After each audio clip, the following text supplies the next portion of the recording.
오늘 우리에게 주시는 하나님의 말씀 함께 보도록 하겠습니다. 요한복음 19장 19절로 25절까지 말씀입니다. 요한복음 19장 19절로 25절 우리 함께 교독하도록 하겠습니다. 빌라도가 패를 써서 십자가 위에 붙이니 나사렛 예수 유대인의 왕이라 기록되었더라. 예수께서 못 맡으신 곳이 성에서 가까운 곳 많은 유대인이 이 표를 읽는데 히브리어와 로마와 헬라말로 기록되었더라. 유대인의 대제사장들이 빌라도에게 이르되 유대인의 왕이라 쓰지 말고 자칭 유대인의 왕이라 쓰라 하니 빌라도가 대답하되 내가 쓰었다 하니 군인들이 예수를 십자가에 못 박고 그의 옷을 취하여 네 깃에 나눠 각각 한 깃씩 얻고 속옷도 취하니 이 속옷은 호지 아니하고 위에서부터 통으로 짠 것이라. 군인들이 질문하되 이것을 찢지 말고 누가 얻나 제비 뽑자 하니 이는 성경에 그들이 내 옷을 쓰고 내 옷을 제비 뽑나이다 하는 것을 응하게 하려 함이라. 군인들은 이런 일을 하고 함께 읽겠습니다. 예수의 십자가 곁에는 그 어머니와 이모와 그로바의 아내 마리아와 막달라 마리아가 섰는지라. 이제 지난주에 전했던 말씀에 그 좀 연결해서 이번 주 말씀도 함께 전하려고 하는데요. 엔터 한번 주십시오.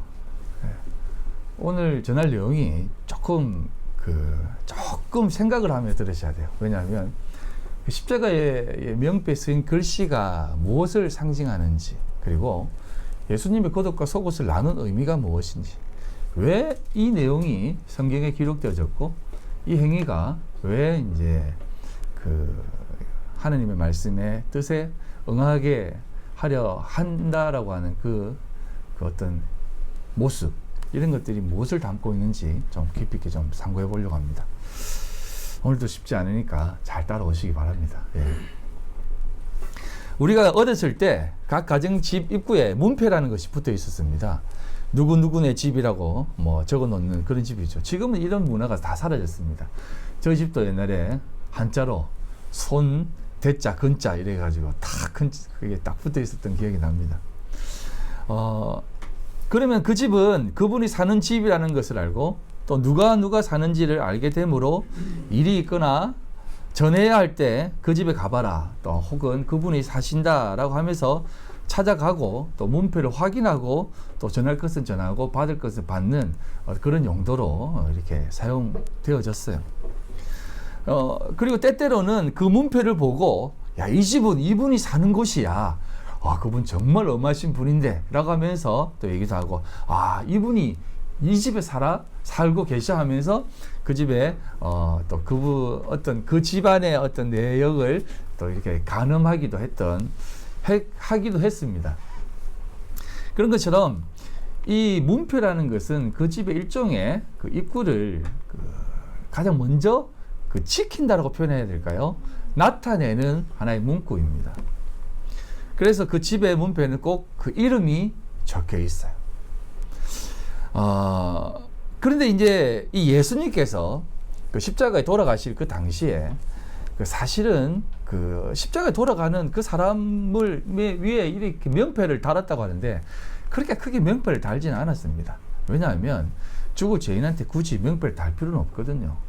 그래도 불구하고 그 예수님이 달리신 그 십자가 위에 명패를 달았습니다. 누가? 빌라도가. 뭐라고 달았느냐면 저 위에는 지금 히브리어로 되어져 있는데 사실은 그 당시 히브리인의 통용어는 히브리어가 아니고 아랍어였습니다. 그래서 히브리어라고 하는 되어 있는 그 말은 원어로 보면 히브리적 표현이라고 표현되어 있어요. 그렇기 때문에 히브리어는 아닙니다. 그렇지만 이제 이해를 돕기 위해서 제일 위에는 히브리어, 그 다음에는 라틴어, 그 다음에 헬라어 이렇게 적혀 있습니다. 헬라어, 라틴어가 적혀 있는데 다 그런 뜻입니다. 그러니까 나사렛 예수 유대인의 왕이라는 뜻입니다. 그래서 보면은 이렇게 간략하게 적어놓은 문구를 보셨을 거예요. INRSI, 이게 뭐냐면 예수, 나자리우스, 렉스, 유다이옴 이런 뜻이에요. 그러니까 렉스가 왕이란 뜻이거든요. 그래서 이제 그 R을 찍으면 라틴어고, 여기 보면 그 헬라어는 바실리우스에 B로 되어 있잖아요. 그래서 어떤 데는 INBI라고 기록되어 있기도 합니다. 아무튼 이 내용은 나사렛 예수인데 이 사람은 유대인의 왕이다라는 그런 문구가 적혀 있는 거예요. 자, 그래서 이런 문구를 딱 달아놓고 이 예수 그리스도가 누구인지에 대해서 분명하게 이렇게 딱 던집니다. 그분을 딱 바라볼 때 저분이 누구야? 유대인의 왕이야. 나사렛 예수야. 조롱하든 말든 그 명패를 딱 달게 한다는 것입니다. 자, 그런데 이 부분을 여러분 쉽게 생각하지는 마시기 바랍니다. 왜냐하면 그 빌라도가 이런 문패를 달 때에는요, 어떤 마음이 들었겠습니까? 솔직히 그 빌라도가 예수님을 풀어주기 위해서 7번이나 이 사람은 죄가 없다, 이 사람 죄가 없는데 왜 자꾸 죽이려고 하느냐 말하고 하면서 힘써서 그를 풀어주려고 했어요. 그럼에도 불구하고 유대인들이 막 계속해서 십자가에 못 박으라고 하니까 진짜 안 되겠다, 이놈들 독한 놈들이네 하면서 딱 그러면 죽여라, 십자가에 못 박아라 내주면서 명패를 딱 답니다. 그러면서 우리가 이제 쉽게 생각하기에는 빌라도가 마지막에는 좀 정신을 차려서 제대로 못 박았네 라고 생각할 수 있지만, 물론 그런 마음도 있겠지만 그런 마음보다는 하여튼 두 가지 마음이 있는 거예요. 그런 마음으로 달았을 겁니다. 왜냐하면 아내의 말도 있었기 때문에. 요한복음 19장 12절입니다. 이런 내용이 있어요. 이러므로 빌라도가 예수를 넣으려고 힘썼으나 유대인들이 소리질러 이르되 이 사람을 넣으면 가이사의 충신이 아니니이다. 무릇 자기를 왕이라 하는 자는 가이사를 반영하는 것이니이다 라고 하면서 이런 얘기를 하면서 유대인의 종교 지도자들이 빌라도를 막 공격했습니다. 그러니까 빌라도의 마음은 어떻겠습니까? 조금 두려운 마음도 있었을 것입니다. 두 가지 마음이 있었을 거예요. 자기가 보기에는 이 사람은 죄가 없는데, 정말 어떤 뭔가가 있는 사람 같은데 유대인들이 십자가에 못 박으러 하니까 이거 어떻게 하지 하면서 막 괴로워하다가 그냥 모르겠다 하면서 그냥 내 마음에 가는 대로 하겠다 하면서 22절에 보면 빌라도가 대답하되 내가 쓸 것을 썼다 라고 이렇게 얘기합니다. 근데 이게 빌라도의 어떤 심리적인 상태라든지 이런 것을 조금 설명을 드리면, 아까도 앞에서 설명드렸듯이 빌라도가 마지막에 그래 내가 이 사람을 위해서라도 이 명패 하나는 적어줄게 라는 마음이 있다라고 하는 사람이 있는가 하면, 또 어떤 학자들은 빌라도는 굉장히 간악한 사람이었습니다. 아주 머리를 잘 굴리고. 왜냐하면 이 사람은 약간 그 소수민족 출신이에요. 그래서 이제 정부의 어떤 유명한 사람한테 붙어가지고 도와주고 돈도 제공하고 해가지고 출세를 한 사람입니다. 그러니까 유대 총독으로 부임받았을 때 어떻게 하면은 이곳을 벗어나가지고 로마로 가고 싶어 했던 사람이거든요. 그러니까 앞에서도 읽었듯이 유대인들이 늘 로마 정부와 결탁해가지고 이 유대인들은요, 상소를 올릴 수 있는 수준의 사람들이었습니다.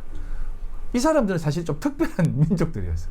유대를 점령하고 있을 때 유대인들은 정말 말을 안 들었거든요. 그래서 말을 듣게 하기 위해서는 종교 지도자들을 구워 삶아야 되겠다라고 했기 때문에 이 사람들의 말을 늘 귀를 담아 들었습니다. 그러니까 늘 상소를 올리는 사람이니까 어떻게든 빌라도도 이 유대의 그 종교 지도자들, 대제사장들의 말을 늘 이렇게 뭐라고 해야 됩니까? 수렴할 수밖에 없었던 입장이었거든요. 그러다 보니 함부로 할 수 없었습니다. 막 못 박으러 하고 막 하는데 빌라도가 어떻게 했겠습니까? 너무 괴로웠지 않겠습니까? 짜증도 나고 내가 한번 혼 좀 나봐라 이놈들아 하면서 열받아가지고 야 싫어, 이 사람 유대인의 왕 맞아 하면서 이렇게 적어놓을 수도 있을 거예요. 그렇기 때문에 이러한 모습들을 쭉 보면은 제가 이제 무슨 얘기를 하냐면, 그 믿지 않은 사람들이나 그 유대의 종교 지도자들이 막 뒤에서 정치적인 어떤 구색을 맞추고 압력을 가하고, 또 빌라도는 나름대로 두 가지 마음으로 이 사람은 정말 유대인의 왕 같은데, 진짜 그동안 유대인들이 기다려왔던 메시아 같은데 하는 마음이 자기 마음속 한쪽편에 있지만, 그럼에도 불구하고 자기의 자리가 위태위태하니까 어떻게든 빠져나가려고 막 자칭 유대인의 왕이라고 적어줄까?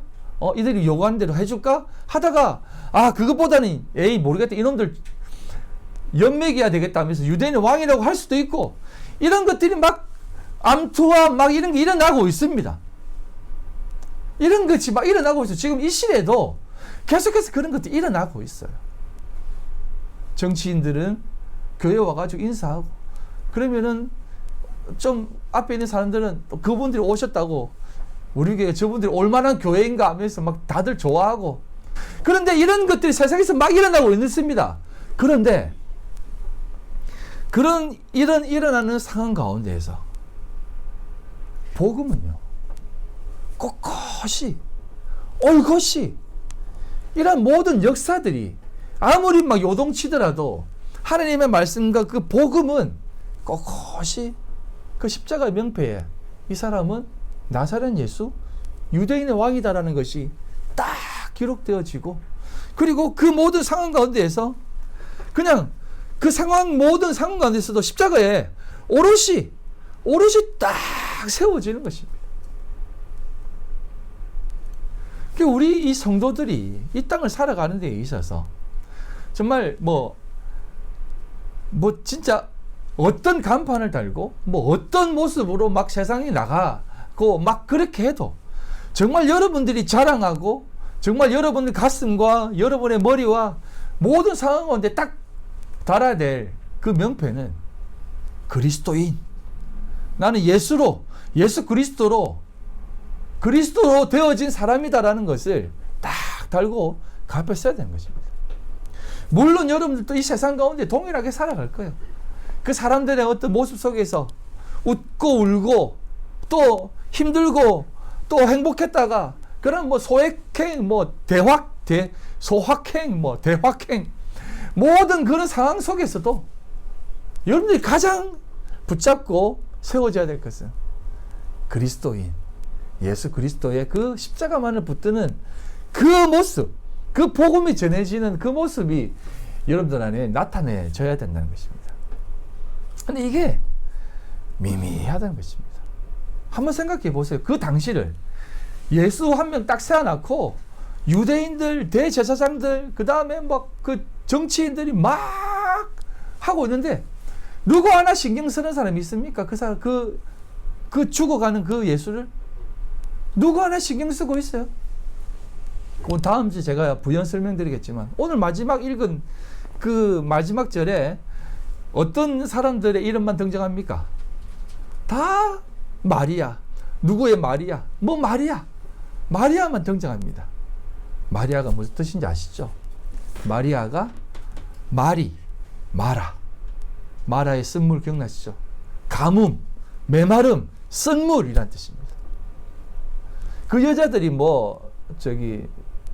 문제가 있습니까? 왜 자신의 이름을 나는 쓴물이다, 나는 가뭄이다라고 지었겠습니까? 다 이게 복음을 담고 있는 것입니다. 그 가뭄이라고 생각하는 그 자들이 십자가 밑에 다 모여 있는 것입니다. 왜? 이걸 나타내기 위해서. 세상의 그 모든 정치적인 것, 출세가도를 달리기 위한 그 모든 자리, 그 자리를 다 버리고, 아닙니다, 우리는 가뭄입니다, 메마름입니다, 예수 그리스도의 그 자리에서 떨어지는 그 물과 피, 그것이 없다면 우리는 메마릅니다. 그것을 받아야만 우리는 이 가뭄이 해결되는 겁니다 라고 하는 그것을 바라보며 그 앞에 서 있는 것입니다. 그래서 그 세상 사람들은 그것을 거부하는 겁니다. 우리 메마른 자 아닌데요, 우리 지금 잘 살고 있는데요, 우리 지금 성전 잘 섬기고 있고 율법 잘 지키고 있고, 저 사람이 가짜입니다. 자칭 유대인의 왕입니다. 자칭이 뭐냐면 스스로 왕이다라고 하는 자다라는 뜻이에요. 아니 저 사람이 무슨 유대인의 왕이냐고 하면서 우리는 진짜 유대인의 왕은 이겁니다 라고 하는 것입니다. 그게 뭡니까? 자신들이 유대인의 왕은 누구라? 가이사라는 것입니다. 이게 사무엘상 8장 4절로 7절에 나와 있는 내용입니다. 이스라엘 모든 장로가 모여 라마에 있는 사무엘에게 나아가서 그에게 이르되 보소서 당신은 늙고 당신의 아들들은 당신의 행위를 따르지 아니하니 모든 나라와 같이 우리에게 왕을 세워 우리를 다스리게 하소서 한지라. 우리에게 왕을 지어 우리를 다스리게 하라 했을 때에 사무엘이 그것을 기뻐하지 아니하여 여호와께 기도하며 여호와께서 사무엘에게 이르되 백성이 내게 한 말을 다 들으라. 이는 그들이 너를 버림이 아니요 나를 버려 자기들의 왕이 되지 못하게 함이니라 라고 하는 겁니다. 그 사무엘 시대의 이스라엘 백성들이 우리도 이방 나라처럼 왕을 주세요 라고 하는 겁니다. 아니 하나님이 너희들의 왕인데 그리고 하나님이 나를 보내서 이렇게 왕을 삼아 하나님의 뜻을 전하고 있는데 뭔 왕을 달라고 하느냐, 이방 나라처럼 라고 했을 때 아닙니다. 우리는 왕이 필요합니다. 왜 그랬을까요? 왜 이방 나라처럼 왕을 달라고 했을까요? 이스라엘 사람들의 눈에 보기에는 이방 나라 사람들이 더 잘 살고 훌륭하고 정치적으로 괜찮아 보이거든요. 여러분 신분주의를 따라 살아가는 사람들을 보면 사실은 비이성적으로 보입니다. 빌라도가 얘기했지 않습니까? 진리가 반맥이 주냐? 그게 너를 어떻게 배불리게 해줘? 그게 너를 어떻게 잘 살게 해줘라고 얘기하는 것입니다. 그게 세상의 법칙이에요. 그러니 유대인들도 우리에게도 왕을 주세요. 야 그거 옳은 거 아니야. 하나님이 왕이신데 뭘? 아닙니다. 왕 주세요 라고 하는 겁니다. 이 하나님이 딱 단어에서 얘기하는 겁니다. 이들은 너를 버린 게 아니고 나를 버렸다. 나를 버리고 다른 왕을 섬기려고 하는 것이다 라고 하는 것입니다. 유대인들은 항상 하나님을 왕으로 섬긴다고 말하지만 자신들에게 조금만 유익이 되지 않으면 언제나 그 하나님은 버리는 카드가 되어버리고 맙니다. 우리가 그래요. 그래서 예수를 왕으로 인정하지 않는 것이 곧 하나님을 왕으로 인정하지 않고 버리는 것이다 이 말입니다.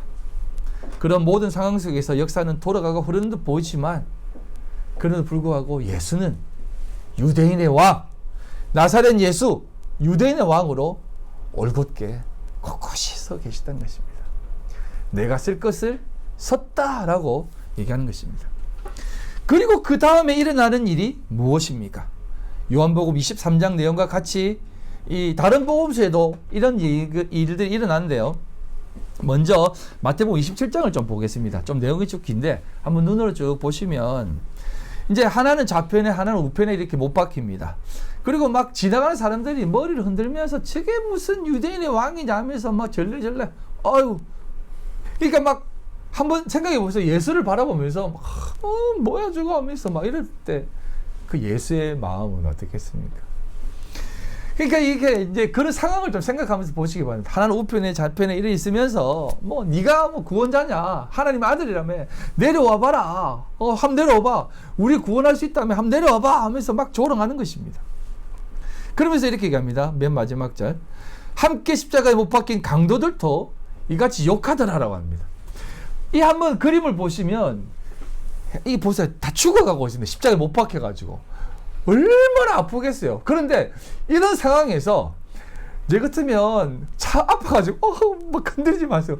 만지지 마세요. 그냥 이렇게 죽게 하고 있는데 이 상황에서 예수를 쳐다보면서 아이고 저것도 만나고 죽나 이렇게 말할 수 있는 그 농을 할 수 있는 이런 사람들이 못 박히는 거예요.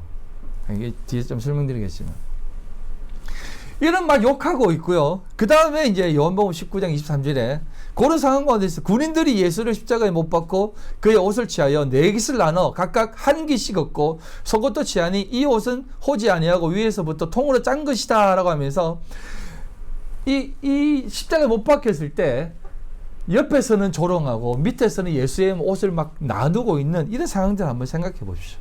그리고 누가복음 23장 39절로 40절에 그런 내용이 또 분명히 담겨져 있습니다. 달린 행악자 중 하나가 비방하여 이르되 내가 그리스도가 아니냐 너와 우리를 구원하라 하되 하나는 그 사람을 구제 이르되 내가 동일한 정죄를 받고도 하나님을 두려워하지 아니하느냐 하면서 막 옆에서 이렇게 얘기하는 것입니다. 근데 여러분 죽어가면서 막 아파 죽겠는데 이런 말을 하고 이런 말이 하게 되어지고 또 기록되어지며 우리 오늘을 살아가는 우리 성도들에게 전해지고 있는 이 사실을 여러분 꼭 기억하셔야 돼요. 하나님은요 이런 모든 상황들을 한 편의 어떤 그림책처럼 쫙 펼쳐지면서 오늘 살아가는 우리 성도들이 이것을 통해서 좀 깊이 깨닫기를 원한다는 것입니다. 자, 한번 보십시오. 예수님이 그 중간에 딱 달립니다. 좌편과 우편, 우편과 좌편에 딱 십자가 못 박히면서 이렇게 조롱합니다. 근데 그 중간에 딱 섰을 때에 어떤 일이 납니까? 예수가 딱 십자가에 서서 구원의 자리를 있으니까 그 자리, 죽어가는 그 자리에서도 극명하게 어떻게 해요? 쫙 갈라집니다. 갈라진다는 거죠. 여러분, 이 갈라진다는 것은 뭐냐면 이게 바로 선, 악으로 구분한다는 것입니다. 요 개념을 좀 이해하시면 들으시기 바랍니다. 우리 모든 인간들은 항상 선악과를 입에 물고 항상 이 세상을 바라보면서 선과 악을 구분하고 있어요. 예수님이 십자가에 딱 들어오는 순간 그 모든 상황들이 극명하게 드러나는 것입니다. 예수님이 계시지 않으면 그 사람이 어떤 사람인지 드러나지 않아요. 다 좋아 보입니다. 그러나 거기에 그리스도가 딱 들어가는 순간 극명하게 갈려요. 여러분, 지금 오늘날에도 교회에 진짜 그리스도가 딱 떨어지는 순간, 참된 복음이 딱 떨어지는 순간 극명하게 날립니다. 뭐야 저게 무슨 복음이야. 아니면 맞구나, 내가 죽을 놈이구나, 내가 지금껏 살아온 게 쓰레기와 같은 삶이구나, 내가 그동안 만들어내놓고 쌓아 올린 것이 배설물, 똥이었구나 라는 것을 안다니까요. 하지만 그러지 않는 사람은 이게 왜 똥이야, 내가 어떻게 이렇게 하나님 앞에서 쌓아왔던 건데 하면서 절대 내려놓지 않습니다. 그래서 극명하게 그게 딱 갈린다는 것입니다. 그리고 그 쫙 갈라지는 그 상황 가운데에서 하나님께서 뭐라고 합니까? 너 그렇게 하면 안 되지 하면서 한 명이 그렇게 욕하고 그 우편에 있는 사람이 뭐라고 합니까? 당신이 나라에 가실 때 나를 생각해 주십시오 라고 하면서 똑같이 욕했습니다. 똑같이 욕했어요. 근데 예수 그리스도가 그 십자가에 딱 박히면서 그 복음의 어떤 사건들이 전해지니까 그 똑같이 욕했던 사람이 극명하게 나눠지는 것입니다.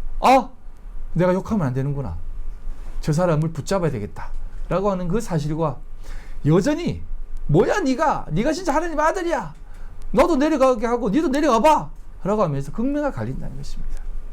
이게 나누어지는, 쪼개어지는 것이라는 겁니다. 그러니까 성경에서 다 모든 게 그렇게 둘로 쫙 갈라지는 것입니다. 그리고 그 밑에서 일어나는 일이 무엇입니까? 로마 병사들이 겉옷을 내 깃으로, 내 몫으로 나눈다는 것입니다. 자신들 내 몫으로 나눕니다. 근데 이 당시 그 십자가에 못 박든지 그 형장의 이슬로 사라지는 그 사람의 모든 물건은 그 사형을 집행한 사람들의 몫이라고 합니다. 그래서 이 사람들이 가지는 것은 당연합니다. 그런데 왜 성경은 내 깃으로 나누는 것일까요? 그래서 여러분, 이 내 깃이라고 하는 이 부분을 꼭 기억하셔야 돼요. 그래서 사라고 하는 이 개념은 우리가 늘 이 땅을 바라보면서, 이 세상에 되어지는 상황을 바라보면서 어떻게 생각해야 되냐면, 사라고 하는 것은 항상 이 땅에 하나님의 뜻이 나타내어지는 자리다라고 생각하시면 돼요. 그래서 옛날 사람들은 항상 이 세상을 평평하게 사각형이라고 생각을 했고, 그리고 동서남북, 상하 좌우 이게 다 있는 것입니다. 근데 이게 어떤 뜻이냐면, 하늘의 시경이 모세를 통해서 나타날 때 성전이 어떤 모양으로 지어집니까? 사각형으로 지어지거든요. 그렇기 때문에 이 사각형이라고 하는, 넷이라고 하는 것은 하늘의 뜻이 이 땅에 이루어질 때 드러나는 모양입니다. 그래서 제가 이런 표현 썼지 않습니까? 3이라고 하는 숫자는 하나님의 완전함을 나타냈잖아요. 근데 이 3은요, 절대 우리 인간이 찾아낼 수 없는 것입니다.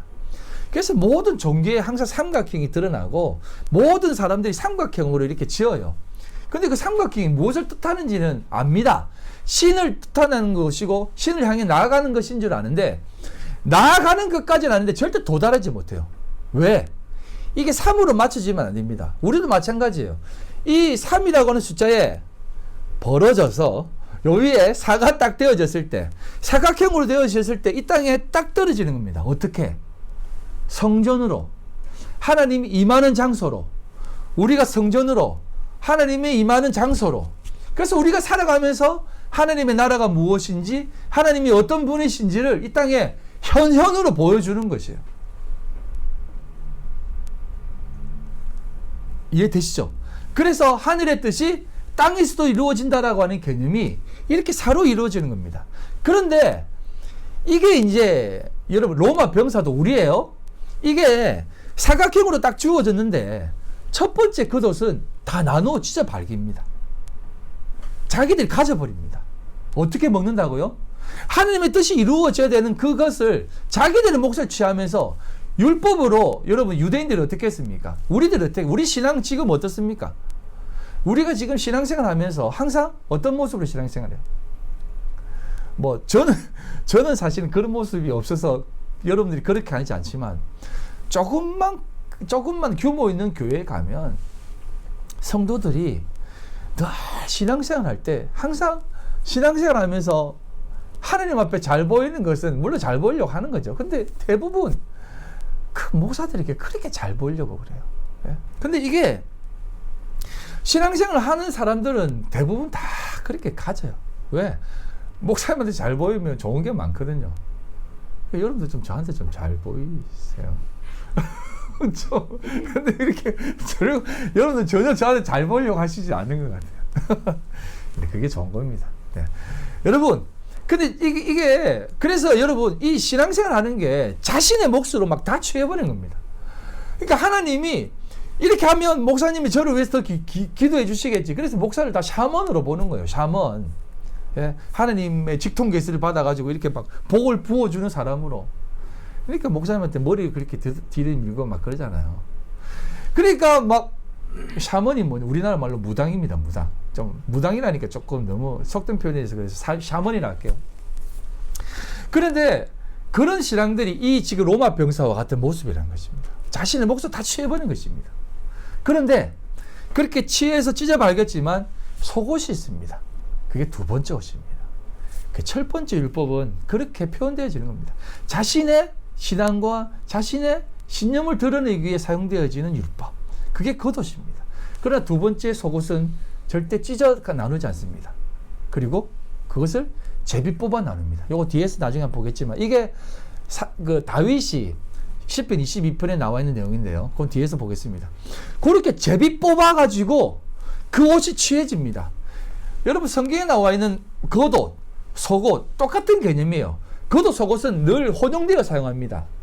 근데 이 옷이라고 하는 개념은 우리의 죄악을 덮는 거거든요. 그래서 이것은 진리의 말씀이에요. 그런데 이 진리의 말씀이 제비 뽑아져 가지고 누군가의 손에 들어갑니다. 제비 뽑혀서 가져가는 어떤 취함을 받는 형국, 이 모습을 가진 자가 누굽니까? 제비 뽑아가지고 뽑힌 사람이 누굽니까? 우리가 잘 아는 요나입니다. 요나. 예, 그들이 서로 이르되, 자 우리가 제비를 뽑아 이 재앙이 누구로 말미암아 우리에게 임하였나 알아보자고 곧 제비를 뽑으니 제비가 요나에게 뽑힌지라라고 합니다. 그래서 이 요나가 제비를 뽑혀서 어떻게 됩니까? 요나가 바다로 들어집니다. 들어졌을 때 어떤 일이 납니까? 그 배가 살아나고 심지어 요나 자신도 사실은 살아나는 것입니다. 죽은 것처럼 보이죠. 죽은 것처럼 보이죠. 그래서 살아나는 겁니다. 진짜로. 그래서 예수님께서 야 너 표적 배워봐 했을 때 예수님 뭐라고 합니까? 요나의 표적밖에 너희들에게 보여줄 표적 없어. 요나의 표적이 무엇을 뜻하는지 좀 제대로 이해해 라고 하는 것입니다. 그래서 이 이스라엘 백성들이 그렇게 완악하게 살아가는 가운데 있지만 거기에 뽑혀가는 사람들이 있다는 것입니다. 그게 진리로 뽑혀가는 자들, 그게 요나와 같은 자들이라는 것입니다.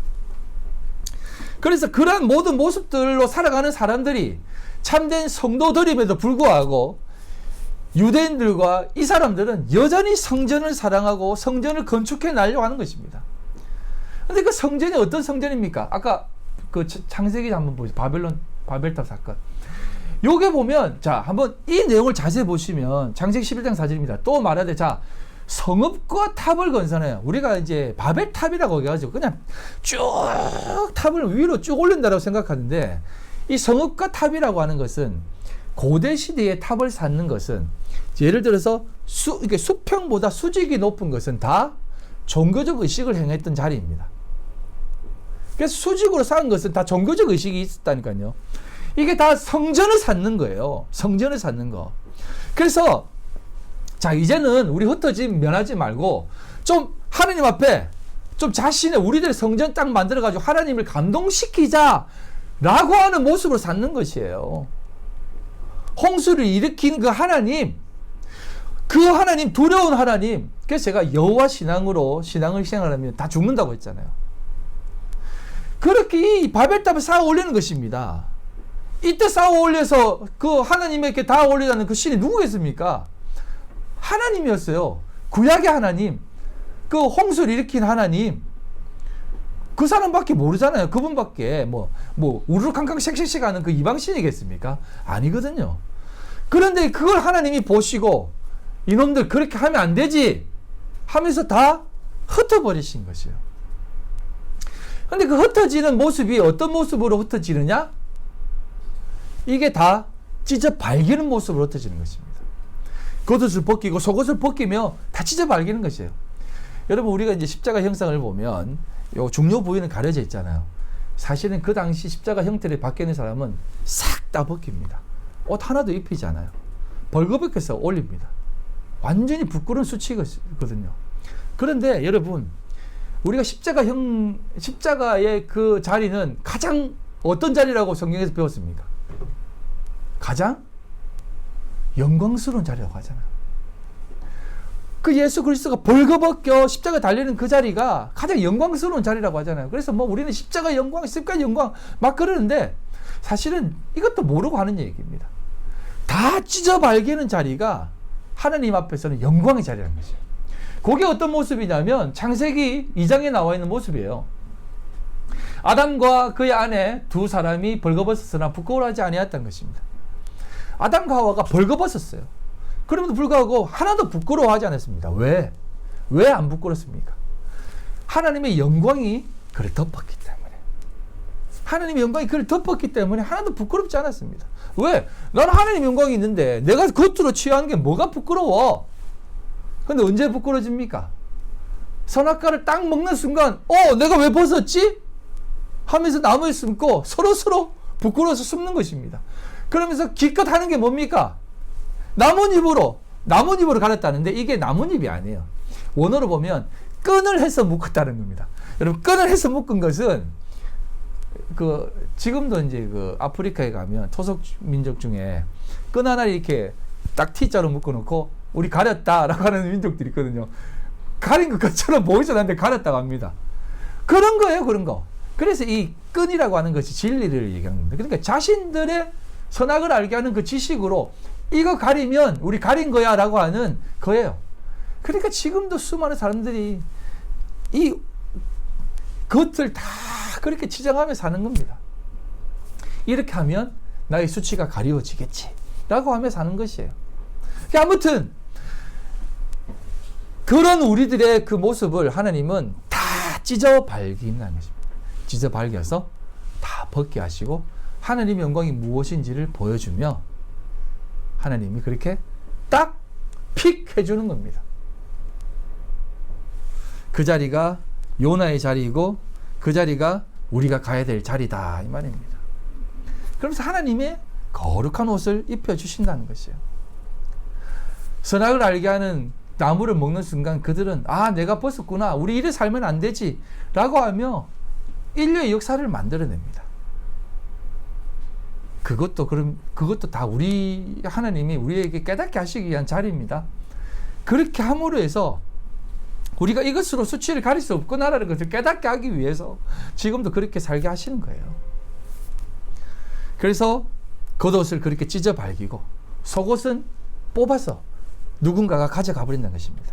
그런데 이 모든 내용이 어디에 기록되어지느냐? 시편 22편에 다 기록되어 있습니다. 1절과 6절과 7절과 16절에서 18절입니다. 내 하나님이여 내 하나님이여 어찌하여 나를 버리셨나이까? 어찌 나를 멀리하여 돕지 아니하시오며 내 신음소리를 듣지 아니하시나이까? 이건 예수님이 십자가에서 하신 말씀 아닙니까? 그래서 이렇게 다 얘기하는 겁니다. 나의 하나님, 나의 하나님, 엘리알리 나마 사막다니, 나의 하나님, 나의 하나님, 어찌하여 나를 버리십니까?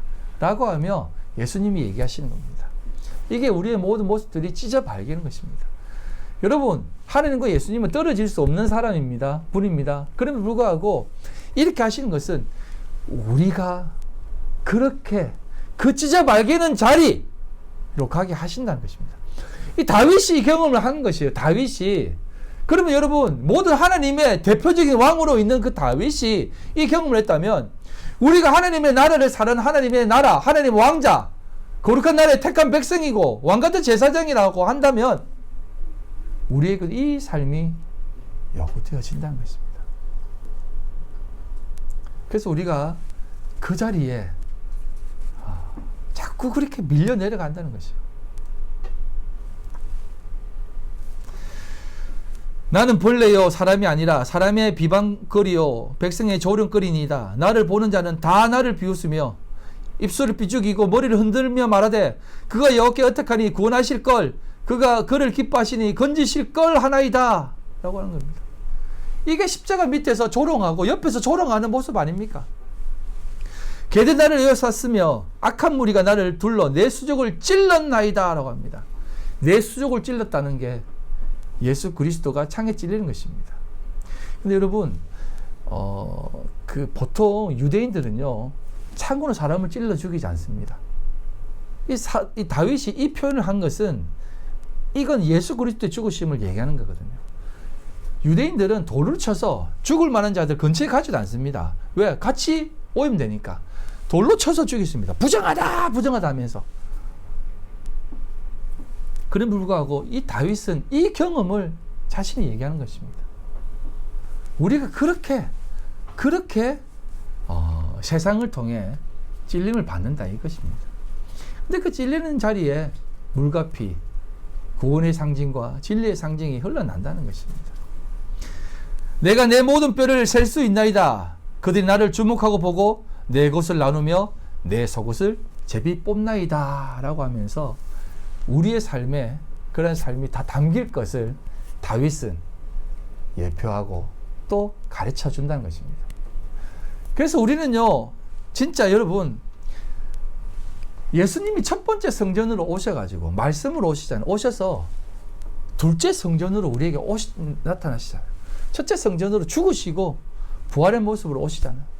우리도 그 자리에 가야 되는 것입니다. 성도를 가리켜서 항상 뭐라고 얘기합니까? 구원받은 자, 다시 태어난 자, born again, 중생한 자라고 하잖아요. 그러면 여러분 다시 태어나기 위해서는 우리는 먼저 죽어야 되는 것입니다. 어떻게? 이렇게 십자가의 자리에 죽는 것입니다. 그래서 사도 바울이 늘 고백했듯이 나는 날마다 죽는다라고 얘기하는 것입니다.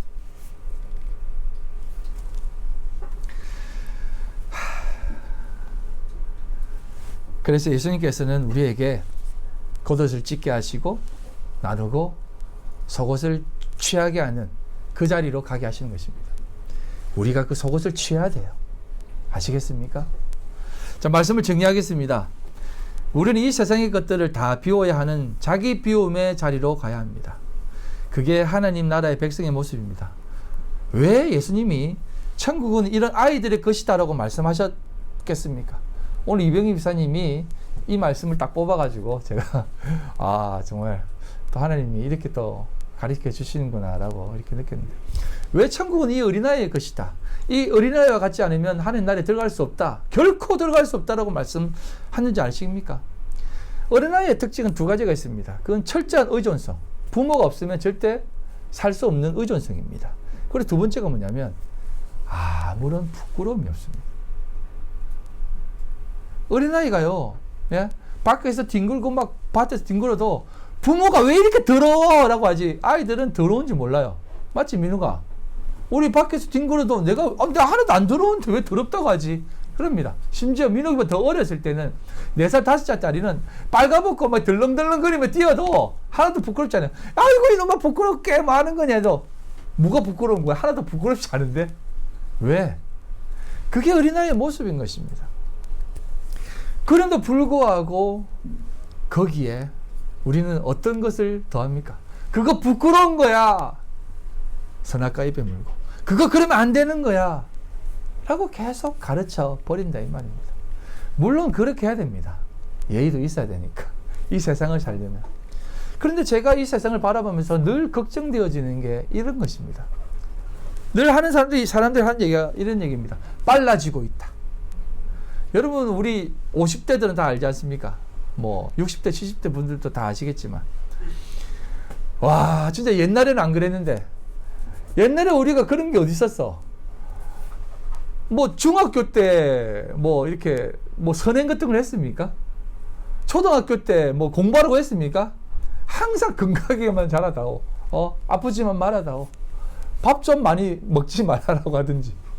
안 그렇습니까? 우리 초등학교 때 그렇지 않습니까? 가방 집어 던지고 밖에 나가서 막 놀고 있으면 저 골목 한켠에서 들려오는 소리. 강균아 밥 먹어라 하면 아 해가 떨어지고 있구나. 뛰어가서 저녁밥 먹고 또 놀고 그 다음날 막 머리 떡져갖고 막 학교 가도 야 그렇게 더럽게 가면 어떡해. 그리고 그렇게 부모들은 얘기하지만 친구들 만났을 때 누가 떡졌다고 해서 야 이 머리 떡졌네. 어디 집에 안 들어가서 머리 안 감아서 라고 하는 애들이 누가 있었습니까? 이가 있어도 아무도 그런 얘기 안 했다니까요.